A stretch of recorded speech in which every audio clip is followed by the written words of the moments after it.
এখন শুধু মোহরের পোলাও মাংসতেই থেমে নেই, আমরা এখন বিরিয়ানিও স্টার্ট করেছি, বিরিয়ানিতেও এখন মোহর রয়েছে। চলো এখন বিরিয়ানিটাও দেখা যাক।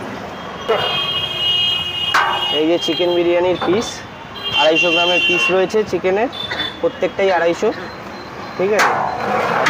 এই যে মাটন বিরিয়ানি, দুটো আলাদা হাঁড়িতে হয় আমাদের মাটনের পিস, এটা ওই 240 থেকে 250 গ্রামের পিস রয়েছে, ঠিক আছে। মাটন বিরিয়ানিটার দাম 260 টাকা, চিকেন বিরিয়ানি 160 টাকা। যে কোনো বিরিয়ানি নিলেই তার সাথে রয়েছে রায়তা, পুদিনা চাটনি, ডিম থাকবে আর একটা করে কোল্ড ড্রিঙ্কস। আর আমাদের সিগনেচার ডিশটা তো আপনারা দেখলেনই না, চলে আসুন আমি পোলাওটা দেখাই। এই যে আমাদের গোবিন্দভোগ চালের সেই পোলাও, এর সাথে মাটন কষা রয়েছে, এই যে মাটন কষা দিয়ে পোলাওটা 310 টাকা দাম, একটু দামটা বেড়েছে। আর চিকেন কষা রয়েছে, চিকেন কষা দিয়ে পোলাওটা 210 টাকা।